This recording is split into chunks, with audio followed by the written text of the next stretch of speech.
Bharuch local crime બ્રાન્ચની ટીમે કુખ્યાત બુટલેગર નયન કાયસ્થનો ભાઈ રાહુલ કાયસ્થને દારૂનો જથ્થો ભરેલી રિક્ષા ઝડપી પાડી હતી. આગામી દિવસોમાં આવી રહેલા હોળી ધૂળેટીના તહેવારોને લોકસભાની ચૂંટણી 2024 અંતર્ગત રાજ્યમાં કાયદો અને વ્યવસ્થા જળવાઈ રહે તે ઉદ્દેશ્યથી સ્પેશિયલ પ્રોહી ડ્રાઈવની સૂચનાઓ આપી હતી.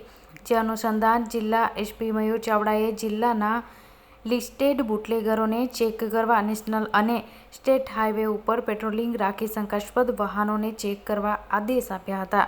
જે મુજબ એલસીબી પીએસઆઈ ડીએ તુવેર અને તેમની ટીમ ગત રાત્રિના નાઇટ પેટ્રોલિંગમાં હતી. તે દરમિયાન બાતમી મળેલી કે કુખ્યાત બુટલેગર નયન કશ્યાત ભાઈ રાહુલ કશ્યાત સાથે તેના ઓળખીતા રિક્ષા ચાલક પાસે નંબર GJ16Y2340માં વિદેશી દારૂ મંગાવ્યો છે. જેના આધારે એલસીબી પોલીસે ભરૂચ શહેર એબીસી સર્કલ નજીક વોચ ગોઠવી બાતમીવાળી રિક્ષાને આવતા તેને રોકી તેમાં રહેલા મુશ્તાક કરીમભાઈ મંસૂરી અને સંજય ગણપત રાઠોડને ઝડપી પાડ્યા હતા. એલસીબીએ તે બંનેની પૂછતાછ કરતા આ દારૂનો જથ્થો રાહુલ કાશ્યાત મંગાવ્યો હોવાનું જણાવી ભરૂચ જીઆઈડીસી ફેઝ 1માં લેવા માટે ગયો હતા.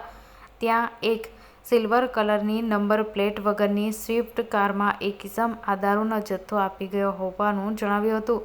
હાલમાં ટીમ વિદેશી દારૂ, ઓટો રિક્ષા, મોબાઈલ મળી કુલ કિંમત ₹86,700નો મુદ્દામાલ કબજે કર્યો હતો.